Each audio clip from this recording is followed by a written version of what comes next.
Hi good morning दोस्तों, कैसे हैं आप सब। आई होप आप लोग बहुत अच्छे होंगे। Good morning Pooja, good morning Sakshi. Welcome to session, welcome to filler form. मैं अतुल कुमार आप सबका आज के सेशन में स्वागत करता हूँ। चलिए आ जाइए सभी लोग और एक बार कमेंट बॉक्स में हाय हेलो लिख देंगे, जिससे कि आपकी अटेंडेंस मार्क हो जाएगी। ओके, एक बार क्लियर कर दीजिएगा। वॉइस वीडियो पीपीटी क्लियर है सभी को।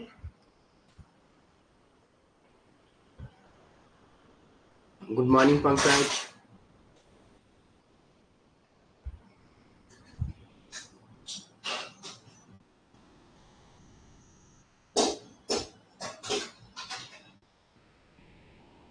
Okay, very good, thank you.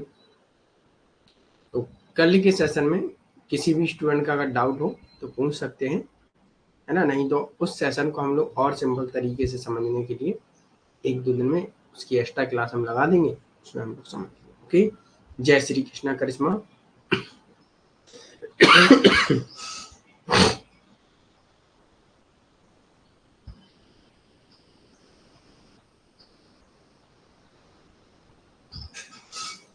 चलिए, कैसे हैं आप लोग और पढ़ाई आपकी कैसी चल रही है ना। 2 मिनट वेट करेंगे, उसके बाद हम लोग अपने सेशन को स्टार्ट करेंगे।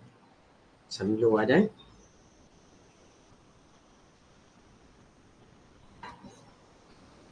गुड मॉर्निंग कोमल। गुड इवनिंग नहीं हो रहा है आज, आपने सोया नहीं है क्या। राधे राधे गुड्डू।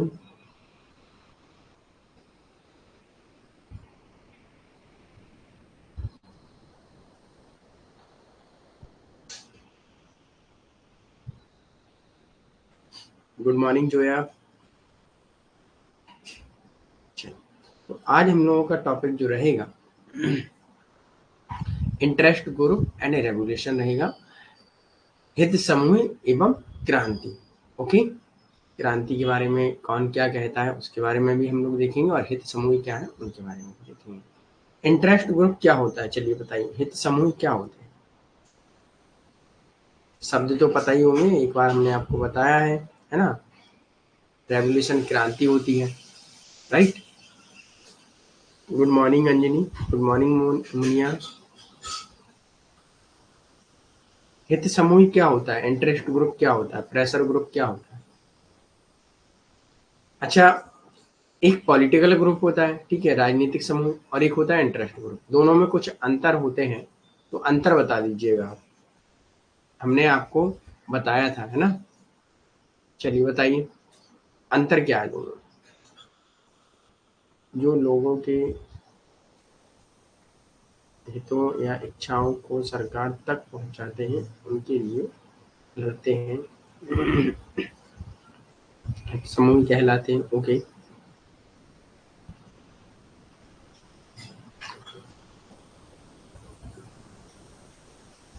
और कोई, और किसी को पता नहीं है।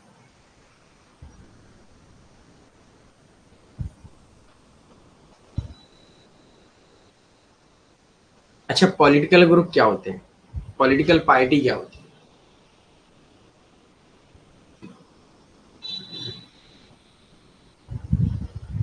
ये सारे टॉपिक पता किस में आते हैं, पॉलिटिकल पार्टी है, पार्टी सिस्टम है। ओके,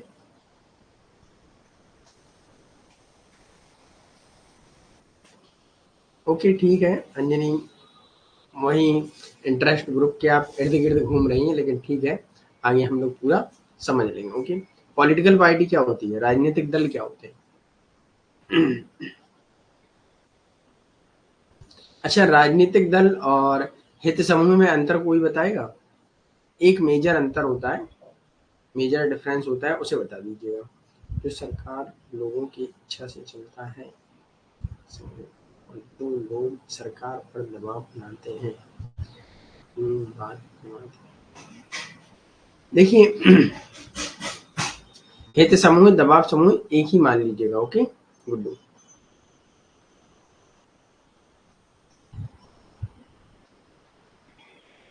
यस अंजनी, ठीक है, वहीं आप फिर उस चीज के पॉइंट के इर्द गिर्द घूमिए, ठीक है। ओके, राजनीतिक संगठन नहीं होते हैं और न ही चुनाव में भाग लेते हैं। पंकज, आंसर आपका गलत है, सिर्फ उल्टा बोल रहे हैं ना। राजनीतिक संगठन राजनीति में भाग लेते हैं और वहां चुनाव भी लड़ते हैं, लेकिन इंटरेस्ट ग्रुप, हित समूह या प्रेशर ग्रुप ये कभी चुनाव लड़ते नहीं है, बल्कि सरकार पर अपना दबाव डालते हैं, सरकार को प्रभावित करते हैं। ओके, अच्छा लास्ट में आपने बताया, ओके कोई बात नहीं। यस अंजनी, वेरी गुड, ये आंसर आपका सही है कि पॉलिटिकल पार्टी का मुख्य उद्देश्य होता है कि वो सत्ता प्राप्त करना चाहती है। यस, लोगों पर शासन करती है। Good morning Nirmala. चल, तो आगे बढ़ते हैं। ये चीज आपको समझ में आई कि हित समूह और पॉलिटिकल पार्टी क्या होती है। ओके, एक बार थम्स अप दीजिए, इसके बाद हम लोग आगे बढ़ेंगे। तो interest group and pressure group दोनों सेम ही है। ओके, राजनीतिक व्यवस्था के कामकाज के लिए हित समूह को महत्वपूर्ण माना जाता है, राजनीतिक व्यवस्था के कामकाज के लिए। ओके, अपने संरचनात्मक प्रक्रियात्मक दृष्टिकोण में ग्रेवियल आल्मंड ने इनपुट के रूप में दबाव समूहों को रखते हैं, और दबाव समूह हित समूह अभिरुचि अभिव्यक्ति का कार्य करते हैं, अर्थात इंटरेस्ट आर्टिकुलेशन का काम करते हैं। ये हमने आपको ग्रेवियल आल्मंड का जो आपको स्ट्रक्चर एंड फंक्शनल अप्रोच पढ़ाया था, उसमें हमने आपको चार, एक इस साइड इनपुट में हमने आपको 4 पॉइंट लिखाए थे। तो 4 पॉइंट कौन कौन से हैं बताइएगा, सीक्वेंस में बताइएगा। चलिए बताइएगा, ग्रेवियल आल्मंड के इनपुट में 4 पॉइंट कौन से हैं और उनका क्रम क्या है। देख लेते हैं रिवीजन चल रहा है कि नहीं, है ना। गुड मॉर्निंग प्रिया।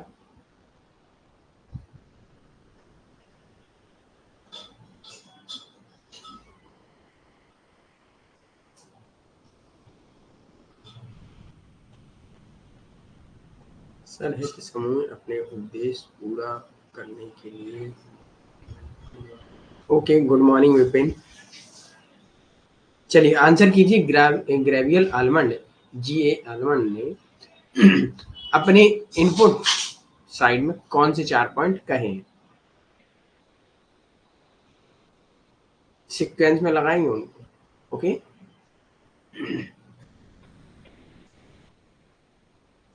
Yes, G Almond, Gabriel Almond, social interaction, interest group, interest integration, mass media,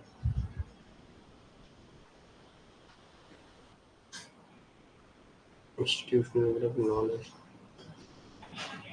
Pankaj, अभी ग्रुप के बारे में नहीं पूछ रहे हैं, अभी सिर्फ ग्रेवियल आल्मंड के स्ट्रक्चर और फंक्शनल अप्रोच में जो इनपुट में उन्होंने बताए हैं वो पॉइंट हम पूछ रहे हैं। ओके, जो आप बता रहे हैं वो ग्रुप टाइप बता रहे हैं।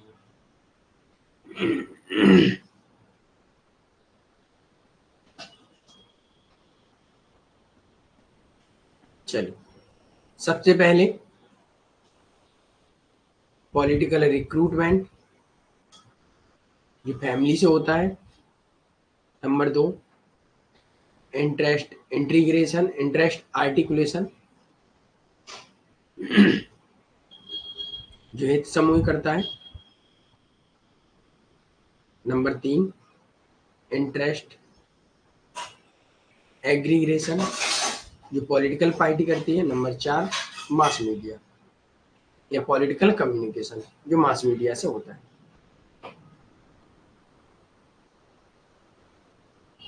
ओके, ये चीजें आपको याद रखनी है, ये हमने आपको बताया था कि एक सीक्वेंस में याद रखना है। ओके,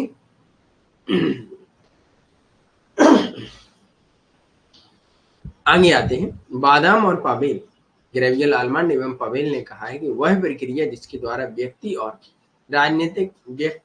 और समूह राजनीतिक निर्णय लेने वालों से मांग करते हैं, उन्हें हम रुचि अभिव्यक्ति कहते हैं। रुचि अभिव्यक्ति कौन करता है, इंटरेस्ट आर्टिकुलेशन कौन करता है, तो हित समूह या दबाव समूह करते हैं।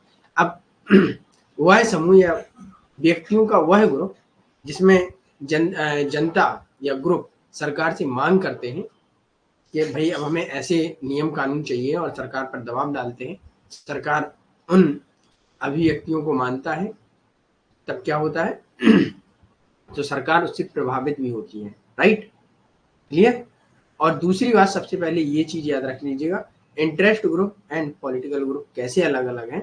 तो इंटरेस्ट ग्रुप सरकार पर दबाव एवं सरकार पर प्रभाव डालते हैं और ये कभी भी सत्ता के लिए नहीं लड़ते हैं, और एक व्यक्ति एक समय में कई सारे इंटरेस्ट ग्रुप का सदस्य मेंबर हो सकता है, ठीक है, ये चीज याद रखना है। पॉलिटिकल पार्टी में क्या होता है, ये जो इंटरेस्ट आर्टिकुलेशन करता है, रुचियों का एकत्रीकरण करता है, और ये सत्ता प्राप्त करने के लिए लड़ते हैं, और एक व्यक्ति एक समय में एक ही पॉलिटिकल पार्टी का मेंबर हो सकता है। ओके, ये इनमें अंतर है, ये आपको समझने हैं, तभी आपको अंतर समझना है, ये चीजें नोट कर लीजिएगा। ओके, ये चीज क्लियर हुई। सबसे पहले interest group and political group में अंतर आपको समझना है। यस, इनडायरेक्ट डेमोक्रेसी पार्टिसिपेशन होता है इंटरेस्ट ग्रुप का, जो डायरेक्ट प्रत्यक्ष रूप से नहीं करते हैं, इनडायरेक्ट रूप से रहते हैं, सरकार को प्रभावित करते हैं। ओके,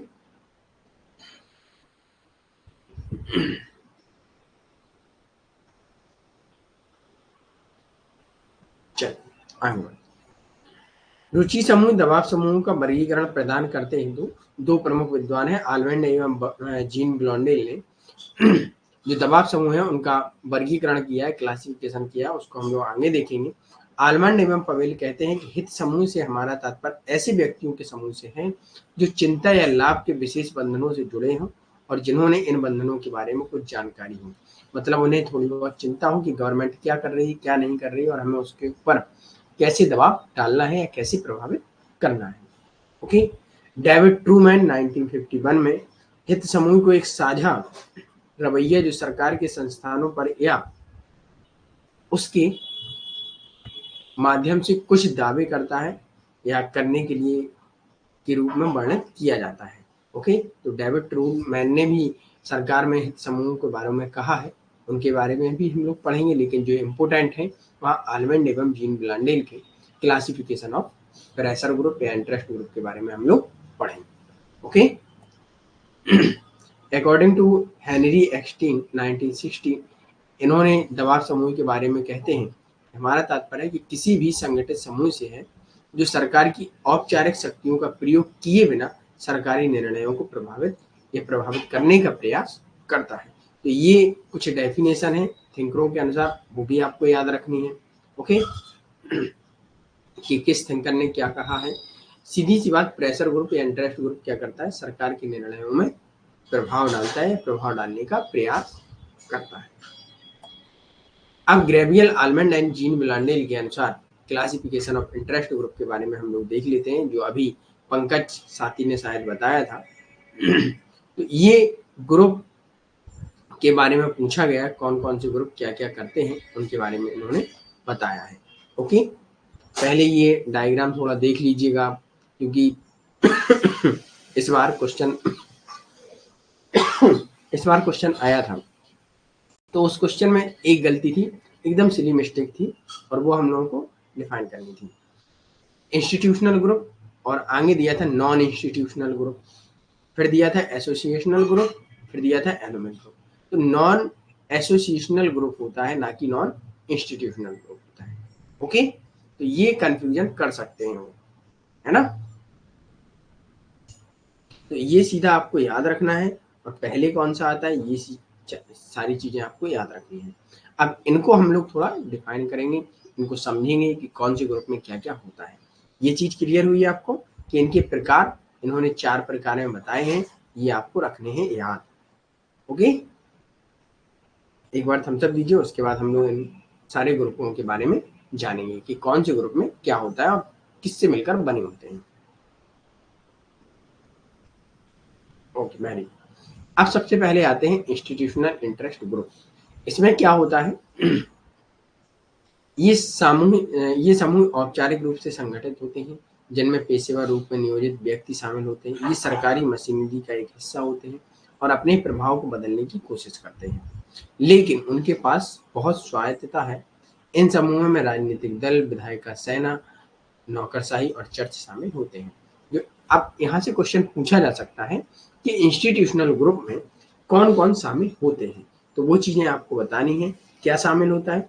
राजनीतिक दल होता है, विधायिका होती है, सेना है, नौकरशाही है, IAS, PCS होते हैं, इनमें ग्रुप बनते हैं, और चर्च भी शामिल होती है, ये इन पर ग्रुप होते हैं। जैसे मान लीजिएगा एक ये औपचारिक ग्रुप होते हैं, फॉर्मल ग्रुप होते हैं। ओके एक संस्था के अंदर भी बन सकते हैं ग्रुप, जैसे एक यूनिवर्सिटी के अंदर टीचरों का ग्रुप होता है, वो एक संस्था के ग्रुप होते हैं, मतलब एक संस्था के द्वारा बनाए गए इंटरेस्ट ग्रुप। ओके, क्लियर है यहाँ तक कि इंस्टीट्यूशनल ग्रुप क्या होता है? चलिए एक बार थम्स अप दीजिए, उसके बाद हम लोग आगे बढ़ेंगे। इंस्टीट्यूशनल ग्रुप पता चला क्या होता है?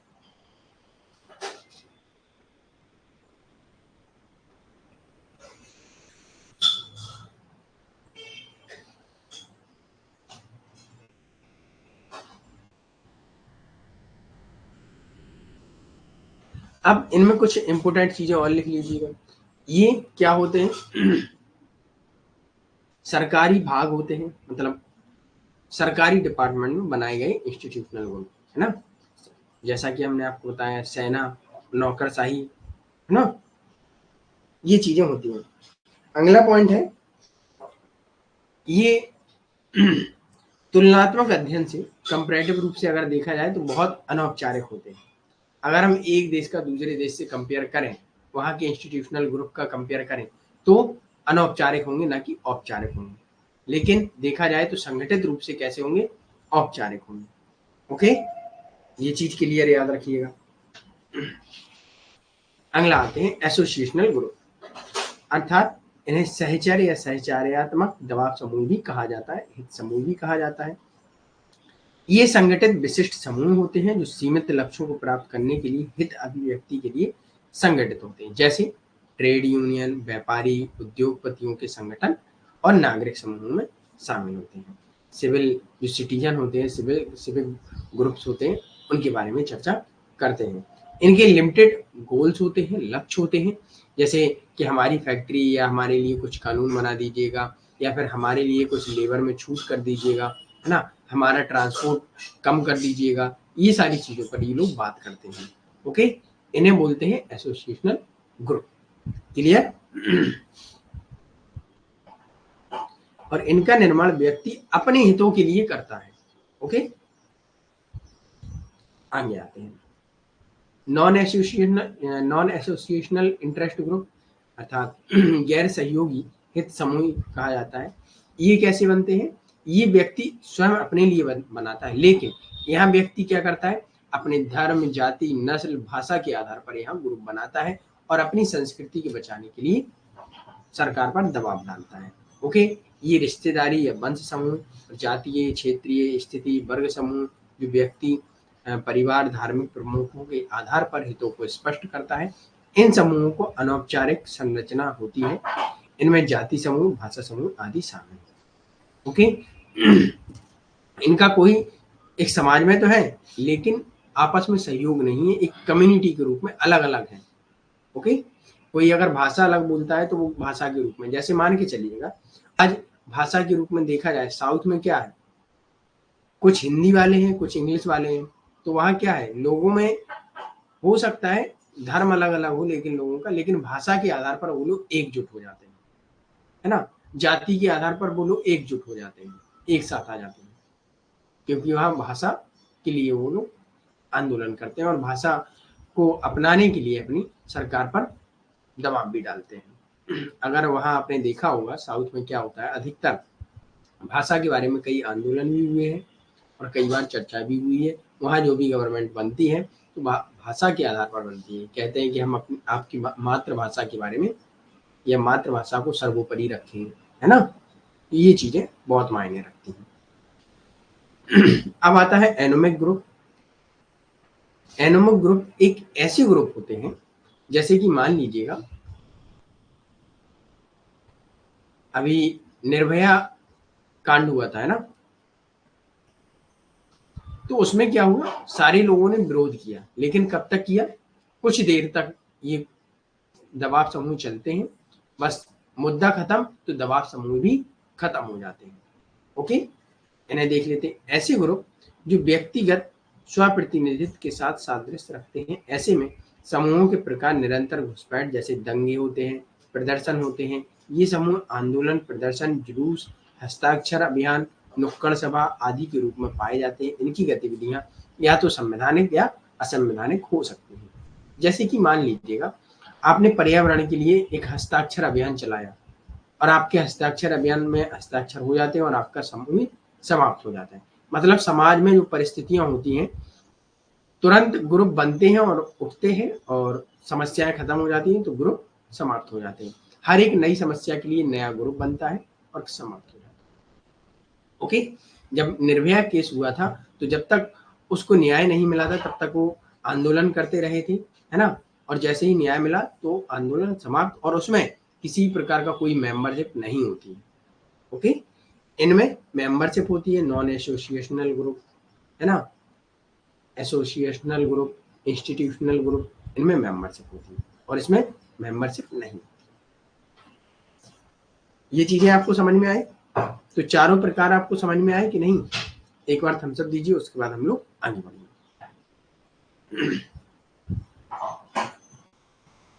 यस, प्रॉब्लम सॉल्व होने के बाद एनोमिक ग्रुप समाप्त हो जाते हैं।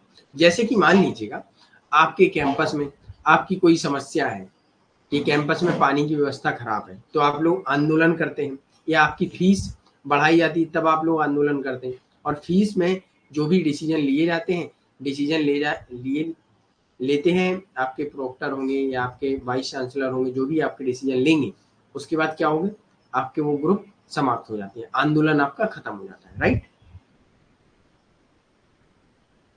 Okay, very good. यहाँ तक सभी को क्लियर है ना? चलिए अब आगे बढ़ते हैं। जीन मिलांडेल के अनुसार क्लासिफिकेशन ऑफ प्रेशर ग्रुप, उन्होंने क्या कहा है, community interest group and associational group. इनमें हम लोग थोड़ा समझ लेते हैं। पहले इनके अंतर देखिएगा, ठीक है। Customary and institutional and protective and promotional. किसान आंदोलन, यस, किसान आंदोलन कह सकते हैं।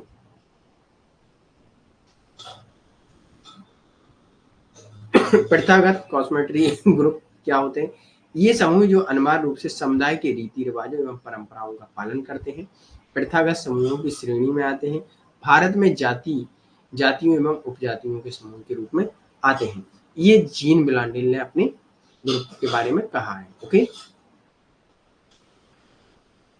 अगला है इंस्टीट्यूशनल ग्रुप, संस्थागत समूह। बिलांडेल ने उन समूहों को संस्थागत बताया है जो लंबे समय तक एक साथ रहने वाले लोगों द्वारा बनाए जाते हैं, जो सामान्य सामाजिक संबंध विकसित करते हैं। इस प्रकार के कुछ उन्होंने उदाहरण भी बताए कि सेवारत, सेनावृत सैनिक, कल्याण संघ हो जाते हैं, जैसे दिग्गज संघ, सिविल सेवक कल्याण संघ, है ना। रेलवे के कुछ ग्रुप बनते हैं, ऐसे जो लंबे समय तक चलते हैं उन्हें हम लोग क्या कहते हैं, इंस्टीट्यूशनल ग्रुप। तो इन्होंने सेम परिभाषा वही है, लेकिन थोड़ी इन्होंने चेंज की है कि जो समूह लंबे समय तक चलते हैं वो इंस्टीट्यूशनल ग्रुप कहलाते हैं।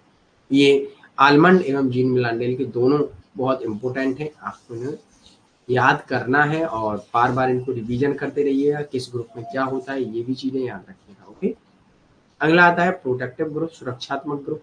इसमें क्या है, इन्होंने नाम चेंज कर दिए, लेकिन अगर देखा जाए काम उन ग्रुपों का सेम ही है। इसमें ट्रेड यूनियन एवं व्यापारियों एवं पेशेवरों को हितों वाले जो ग्रुप होते हैं उनको इन्होंने बता दिया प्रोटेक्टिव ग्रुप। वहां हम लोग क्या देख रहे थे, एसोसिएशनल ग्रुप, है ना। सिर्फ नाम में अंतर है यहाँ, क्लियर। तो जो व्यापारी एवं ट्रेड यूनियन होते हैं उनको इन्होंने सुरक्षात्मक। अब आता है प्रमोशनल ग्रुप, प्रचार समूह। प्रचार समूह के पास सदस्यता या समुदाय के बड़े क्रॉस सेक्शन होते हैं। प्रचार समूहों में शामिल हो सकता है जैसे निशस्त्रीकरण के लिए, समूह पर्यावरण सुरक्षा के लिए।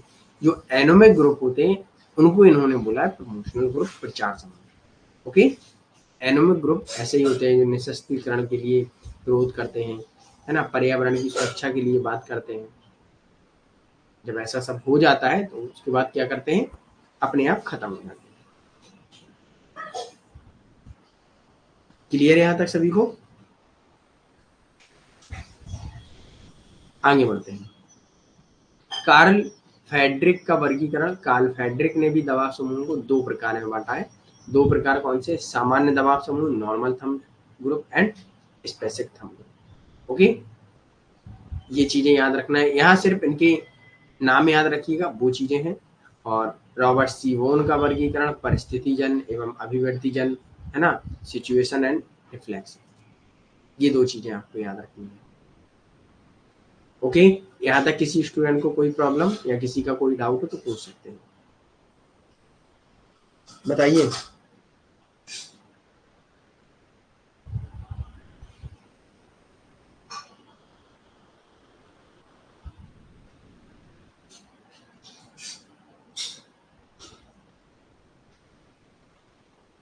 एक बार थम्स अप दीजिए और उसके बाद हम लोग आगे बढ़ेंगे।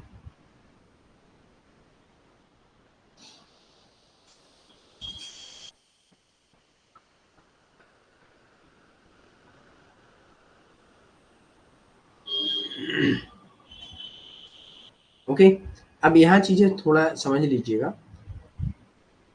परिस्थिति के जन, जैसे आपको शब्द से ही पता होगा कि समाज में जैसी परिस्थिति होंगी उनके अनुसार ये सरकार पर दबाव डालते हैं। ओके, परिस्थिति के अनुसार ये लोग इकट्ठा होते हैं और सरकार पर दबाव डालते हैं। अभिवर्तीजन अर्थात ये अपने लक्ष्यों को कम समय में अधिक से अधिक प्राप्त करने के लिए सरकार को मजबूर करते हैं। ओके, चलो अब आता है मॉरिस डुवर्जर का वर्गीकरण अनन्य दबाव समूह एवं आंशिक दबाव समूह, एक्सक्लूसिव एवं पार्शियल प्रेशर ग्रुप। ये 2 इनके ग्रुप बहुत इंपॉर्टेंट है और इनको याद भी आपको करना है। ये कैसे ग्रुप होते हैं?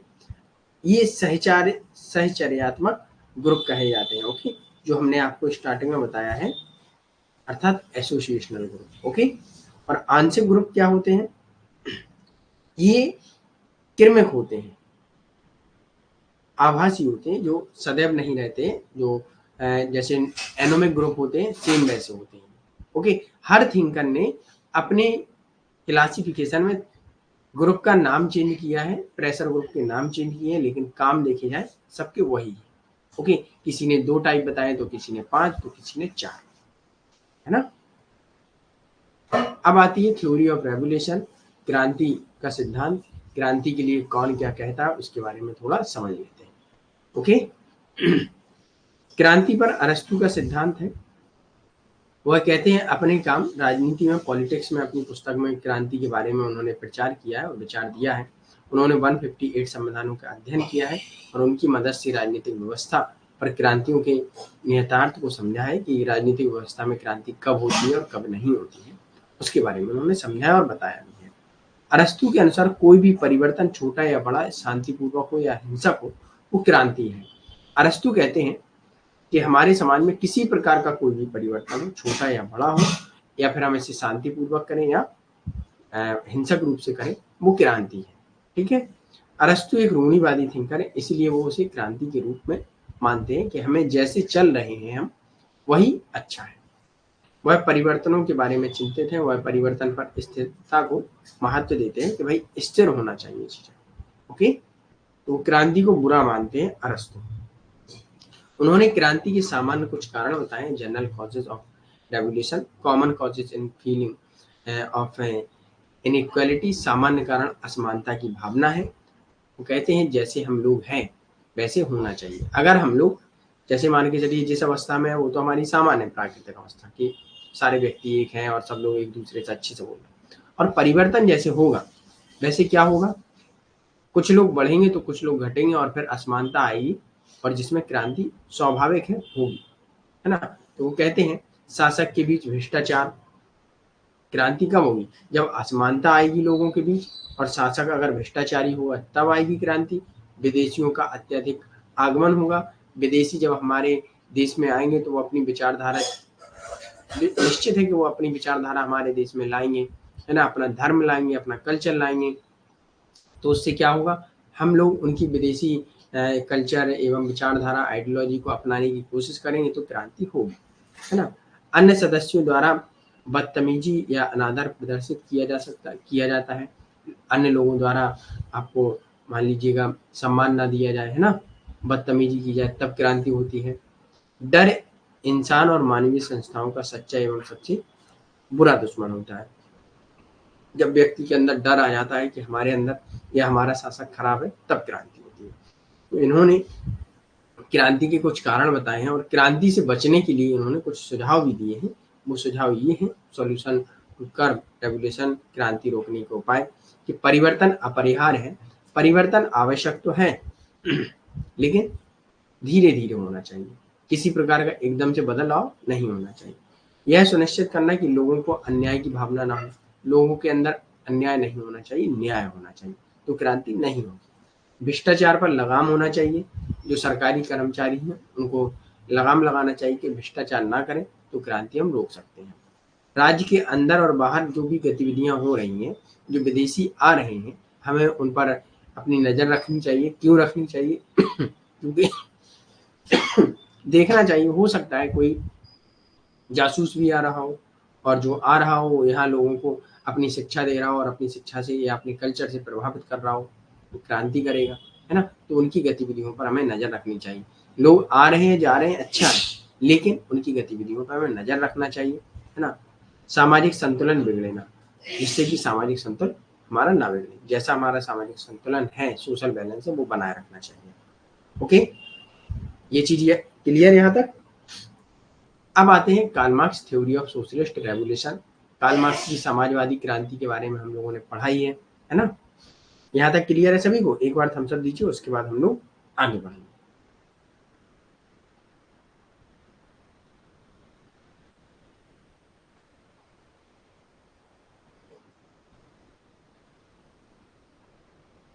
Okay, very good. चलिए, समाजवादी क्रांति का कार्ल मार्क्स का जो सिद्धांत है क्रांति का, कार्ल मार्क्स के अनुसार क्रांतियां इतिहास का इंजन है। जैसा कि हमने आपको बताया था, कार्ल मार्क्स की जो क्रांति के बारे में हमने आपको एक चार्ट भी दिखाया था। अगर किसी भी स्टूडेंट को याद ना हो या फिर उन्होंने नहीं देखा हो, तो उसे जाकर आप लोग देख लें, ठीक है। उसमें क्या था? एक प्राचीन समाज था, आदिम साम्यवाद था, फिर उसके बाद एक आपका दास प्रथा आती है, फिर आपका सामंतवाद आता है, फिर उसके बाद आपका समाजवाद आता है ना। सॉरी, समाजवाद नहीं आता है, पूंजीवाद आता है। पूंजीवाद के बाद समाजवाद थोड़ा सा चलता है, फिर उसके बाद साम्यवाद आता है। ये उनके ऐतिहासिक चरण थे और उसमें उन्होंने बताया कि क्रांति कैसे होती है। क्रांति जैसे कि दास प्रथा में दास और मालिक के बीच होती है, सामंतवाद में जो भूमि स्वामी है एवं जो उनका वो है नौकर, है ना, जो जमीन पर काम करता है, जमींदारी व्यवस्था में, उसमें क्रांति होती है दोनों के बीच। फिर पूंजीपति समाज आता है, उसमें एक सर्वहारा वर्ग एवं पूंजीपति वर्ग के बीच सोशल रेवोल्यूशन होती है, सामाजिक क्रांति होती है। फिर उसके बाद आपका समाजवाद आता है। समाजवाद में क्या होता है? कुछ समय के लिए सर्वहारा वर्ग शासन करता है राज्य पर और पूंजीपति वर्ग से सारे संसाधन छीन कर समाज में इक्वल बांट देता है और खत्म हो जाता है। फिर उसके बाद साम्यवाद आता है। ये सारी चीजें हम लोगों ने कार्ल मार्क्स में पढ़ी थी, इसलिए उन्होंने बताया है कि जो क्रांतियां हैं वो इतिहास का इंजन है। क्रांतियां इतिहास से होती चली आ रही हैं और वो होती रहेंगी। ओके, तो मार्क्स एवं एंजल ने द कम्युनिस्ट मैनिफेस्टो में सामाजिक क्रांति का विचार दिया है और उनका मानना है कि ऐतिहासिक रूप से प्रत्येक नई संपत्तिधारी वर्ग समाज के सभी सदस्यों के नाम पर क्रांति लाता है, लेकिन परिवर्तन के बाद खुद शासक वर्ग के रूप में स्थापित करता है और संपत्ति रहित वर्ग का शोषण करता है। ये चीज हम लोगों ने पढ़ी थी, है ना। ये चीज आप लोग रिकॉल करिएगा। आई होप यहाँ तक मैंने आपको समझाया तो रिकॉल हो गया होगा। आदिम, दास युग, सामंतवादी, पूंजीवादी, साम्यवाद। यस, वेरी गुड साक्षी, यही चीज हमने आपको बताई थी। अब आगे आता है, मार्क्स ने सामाजिक वर्गों को क्रांति के एजेंट के रूप में देखा है कि जिन लोगों का शोषण हुआ है वो क्रांति करेंगे, जो है सामाजिक वर्ग, सोशल क्लास। मार्क्स की दृढ़ता से कहा है कि केवल सर्वहारा वर्ग ही है जिसकी क्रांति निजी संपत्ति और वर्ग समाज को समाप्त कर देगी। प्राइवेट प्रॉपर्टी को समाप्त करेगा सर्वहारा वर्ग, क्योंकि उसका शोषण हुआ है हर बार। ओके, कम्युनिस्ट पार्टी के अपने घोषणा पत्र में भी राज्य को शासक वर्ग का उपकरण मानते हैं, इसलिए उनके अनुसार सर्वहारा वर्ग को क्रांति लाने के लिए राज्य की सत्ता पर कब्जा करना चाहिए। कम्युनिस्ट मैनिफेस्टो में उन्होंने कहा है कि जो राज्य बनाया गया है पूंजीपति वर्गों द्वारा बनाया गया है राज्य, कि भाई काम ऐसे ऐसे करेंगे राज्य। तो राज्य पे देखिए, पूंजीपति वर्ग तो वर्ग ही शासन किए हैं, और लोग क्या कहते हैं कि राज्य हमारा अच्छा है, राज्य के लिए हम काम करेंगे। लेकिन देखा जाए राज्य तो अंडर किसके है, पूंजीपति कैपिटलिस्ट क्लास के अंदर, है ना। तो उन्होंने सीधा कहा कि राज्य जो है वो शासक वर्ग का एक शोषक वाला उपकरण है, एक यंत्र है। ओके। उन्होंने बुजुर्गा अर्थात सरभारा समाज के सदस्यों को राज्य से, बुजुर्गा वर्ग के सदस्यों को राज्य से बाहर करने के लिए सरभारा वर्ग की तानाशाही की वकालत की, जब तक कि निजी संपत्ति का अधिग्रहण नहीं कर लिया जाता। मतलब एक समाजवाद आएगा, बुजुर्गा वर्ग पूंजीपति वर्ग को ही कहा जाता है। ओके, ये चीज आपको याद रखनी है कि संपत्ति और हमने आपको बताया कि पूंजीपति वर्ग जब चरम पर होगा तो क्रांति की जाएगी। क्रांति किसके द्वारा होगी, सरभारा वर्ग के द्वारा क्रांति की जाएगी। और फिर उसके बाद क्या होगा, उस समय के लिए सरभारा वर्ग शासन करेगा। कब तक करेगा, जब तक कि जो प्राइवेट प्रॉपर्टी है कैपिटलिस्ट क्लास की, उससे अधिग्रहण ना कर लिया जाए, उस पर अपना आधिपत्य ना जमा लिया जाए और उसका वितरण समाज में सभी के लिए होगा। और जो पूंजीपति वर्ग है वो भी नीचे आ जाएंगे, मतलब सारे एक समान स्तर में हो जाएंगे। फिर कोई किसी पर राज्य नहीं करेगा, सभी लोग उन वस्तुओं का समान रूप से यूज करेंगे और मतलब अपनी क्षमता के अनुसार काम करेंगे और आवश्यकता के अनुसार उन चीजों का उपभोग करेंगे। ओके, ये चीजें हमने आपको बताई थी। अगला है गोदा कार्यक्रम अर्थात क्रिटिक ऑफ गोदा प्रोग्राम में मार्क्स ने सरभारा वर्ग की तानाशाही की आवश्यकता को दोहराया कि आवश्यकता क्यों है हमें सरभारा वर्ग की। ओके, क्लियर यहां तक सभी को?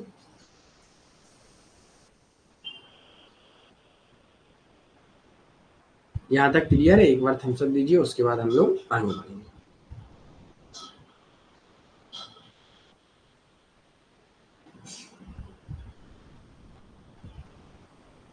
Okay, very good. अब आती है टेडा स्कोप व्यूज ऑन रेवोल्यूशन। टेडा स्कोपन एक अमेरिकी समाजशास्त्री एवं राजनीतिक वैज्ञानिक है। इनकी पुस्तक 1979 में इन्होंने पुस्तक लिखी state and revolution, social revolution, a comparative analysis of France, Russia and China, 1979 में पब्लिश हुई। इसमें उन्होंने अपनी क्रांति के विचार दिए और उसमें कहा फ्रांसीसी क्रांति, रूसी क्रांति और चीनी साम्यवादी क्रांति का तुलनात्मक अध्ययन भी किया है। यहाँ से ऐसे भी क्वेश्चन पूछा जा सकता है कि टेडा ने अपनी पुस्तक में किन किन क्रांतियों का कंपैरेटिवली स्टडी की है, तो वो आपको बताना है। फ्रांसीसी revolution, Russia revolution and Chinese communist revolution, इनके बारे में उन्होंने अध्ययन किया है। तो टेडा स्कोप का जो दावा है कि सामाजिक क्रांतियां समाज की राज्य और वर्ग संरचनाएं तेजी से और बुनियादी परिवर्तन है।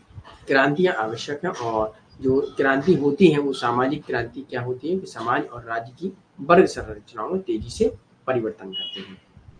वह सामाजिक क्रांति को मात्र विद्रोह से अलग करती है। अब विद्रोह क्या है और सामाजिक क्रांति है, सबसे पहले ये अंतर समझ लेना चाहिए। जैसे कभी भी कोई भी व्यक्ति आंदोलन करता है या व्यक्तियों का समूह आंदोलन करता है तो क्या होता है, जो आंदोलन सफल हो जाते हैं उन्हें क्या कहा जाता है, सामाजिक क्रांति। और जो आंदोलन सफल नहीं होते हैं उन्हें क्या कह दिया जाता है, विद्रोह कहा जाता है ना। कि भाई सरकार अगर उन्हें मान ले तो वो सफल हो जाएंगे, तो वो एक क्रांति होगी कि हमने इस क्रांति से परिवर्तन किया और क्रांति अच्छी है। ओके, तो टेडा स्कोप ने यही बात कहती है कि सामाजिक क्रांतियों की व्याख्या 4 कारकों पर आधारित है। राज्य सामाजिक संरचनाएं बदलती हैं, अंतरराष्ट्रीय प्रतिस्पर्धा पर दबाव आता है, अंतरराष्ट्रीय प्रदर्शन प्रभाव होता है, इफेक्ट होता है एवं वर्ग संबंध भी बढ़ते हैं। तो इन्होंने सामाजिक क्रांति को एक अच्छा भी माना है कि जो क्रांतियां होती हैं, जो क्रांति सफल हो जाती है वो सामाजिक क्रांति होती है और जो सफल नहीं होती है वो विद्रोह होती है। ओके, कहने का तात्पर्य है जो आंदोलन सफल है उन्हें क्या कहेंगे, सामाजिक क्रांति। भाई उसने बदलाव किया, परिवर्तन किया है, राइट। जैसे आप लोग हैं, आप लोगों ने क्या किया, कैंपस में फीस जो बढ़ी और आप लोगों ने क्रांति की, आंदोलन विद्रोह किया कि भाई फीस नहीं बढ़नी चाहिए, और वहां के वाइस चांसलर ने आपकी बात मान ली कि फीस नहीं बढ़ाएंगे, तो आप लोग सफल हो गए, आपकी वो क्रांति सफल हुई, वो एक अच्छी क्रांति होगी। ओके, क्लियर यहाँ तक? ये चीजें आपको याद रखनी है यहाँ तक, है ना। आई होप आप लोगों को सारी चीजें समझ में आई होंगी, है ना। अब किसी भी स्टूडेंट का अगर कोई भी डाउट हो तो यहाँ पूछ सकते हैं और नहीं तो फिर हम लोग आगे बढ़ेंगे, कुछ इंपॉर्टेंट चीजें हैं उनको हम लोग नोट कर लेंगे। ओके, चलिए एक बार थम्स अप दीजिए और उसके बाद हम लोग आगे बढ़ेंगे।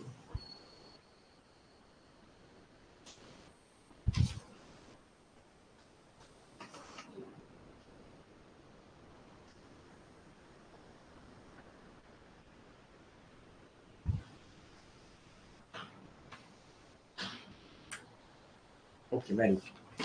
अब एक चीज यहाँ याद रखिएगा, सबसे पहले हमने दो थिंक ग्रो के बारे में पढ़ा है, ठीक है। अब यहाँ से एक क्वेश्चन बनता है, इसमें ये जो क्लासिफिकेशन है वो किसका है, आलमंड एंड कोलमैन। ओके, इन दोनों ने ये इंटरेस्ट ग्रुप का क्लासिफिकेशन किया है, दोनों थिंक ग्रो ने साथ में मिलकर, ग्रेवियल, आलमंड एंड कोलमैन ने। ओके, ये चीज याद रखिएगा।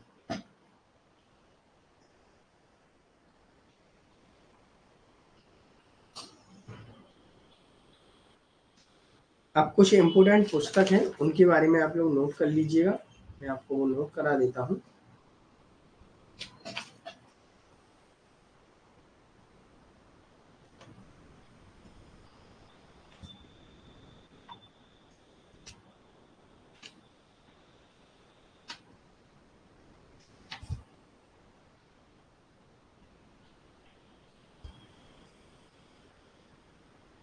आगे चलते हैं। सर पीडीएफ का प्रिंट निकाल सकते हैं क्या? यस मुनिया, पीडीएफ का प्रिंट निकाल सकते हैं आप लोग, है ना। यहाँ कुछ चीजें नोट कर लीजिएगा। ओके, बुक्स के नाम है जैसे मॉरिस डूबर्गर,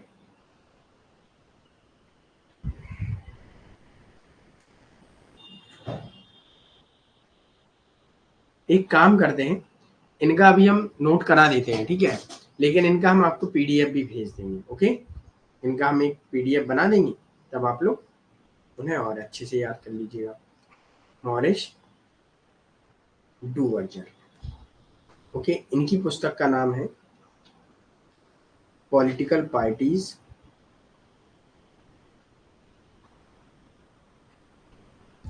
पुस्तक का पूरा नाम याद रखेंगे, their organisation and activity in the modern state.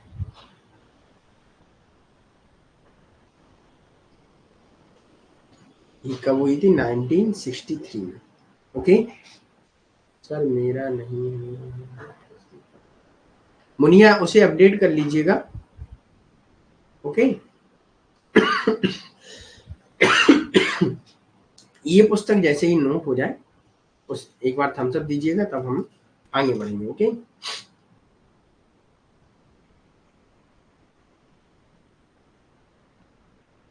Note कर ले तो तुरंत थम्स अप दीजिएगा और उसके बाद हम लोग आगे बढ़ेंगे।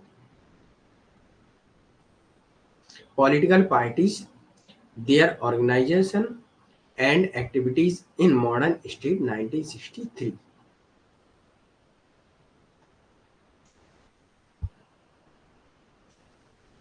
तो मुनिया, ये आपको टेक्निकल टीम का व्हाट्सएप नंबर दिख रहा है, इस पे आप लोग कॉल कर सकते हैं, तो वहां से जो भी आपकी समस्या हो वो आप सॉल्व कर सकते हैं।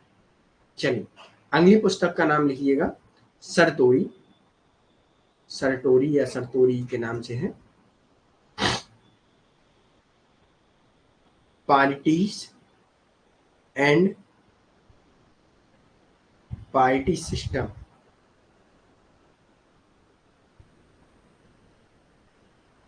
1976। Parties and party system. Okay, ये नोट कर लीजिएगा।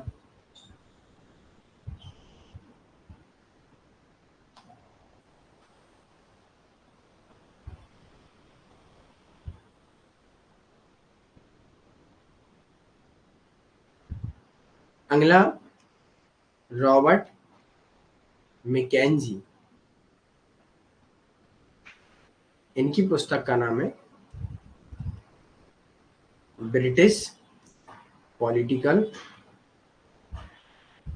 पार्टीज।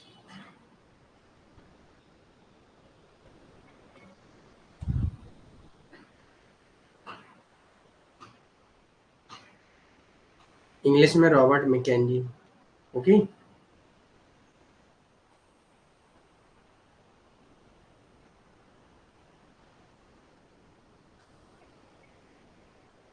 ये कुछ पुस्तक इंपोर्टेंट है, इनको याद रखिएगा। ओके, और बाकी हम आपको पीडीएफ में दे देंगे, तो उनको याद कर लीजिएगा, ये कुछ इंपोर्टेंट है। ओके, यहाँ तक हो गया सभी का?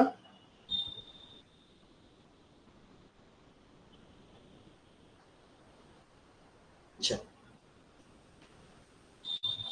तो अब किसी भी स्टूडेंट का अगर कोई डाउट हो तो अभी पूछ सकते हैं, उसके बाद हम लोग अपने सेशन को समाप्त करेंगे। तो मिलते हैं हम लोग फिर से 8 PM पर, इसमें एक और क्लास होगी। Thank you for today session watch and most welcome. Okay, I hope आप सबको समझ में आया है ना? चलिए, ओके, मोस्ट वेलकम गुड्डू।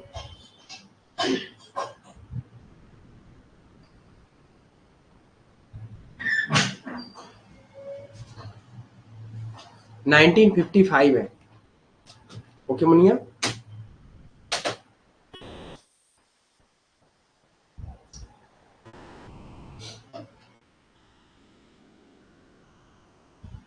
आज फिनिश तो नहीं होगा, कल हो जाएगा पहली मॉर्निंग वाली क्लास में ही। ओके, आज नहीं होएगा जी जोया।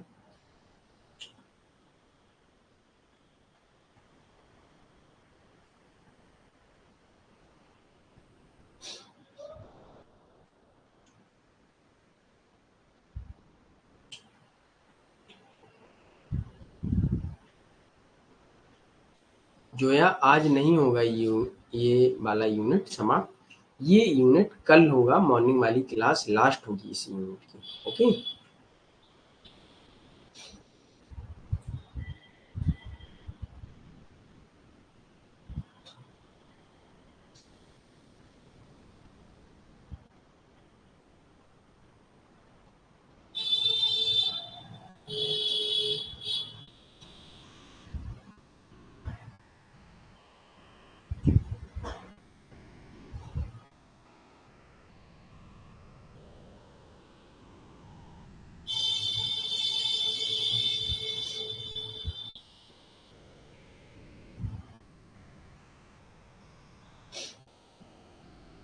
हाँ विपिन, पीडीएफ कहाँ मिलेगी?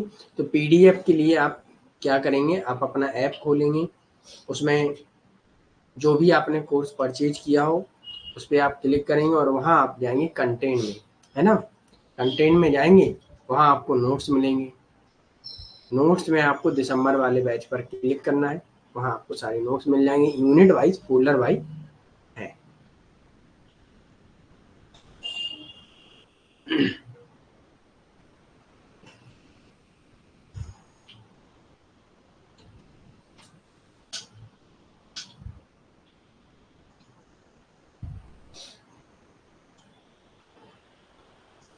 चलिए, थैंक यू।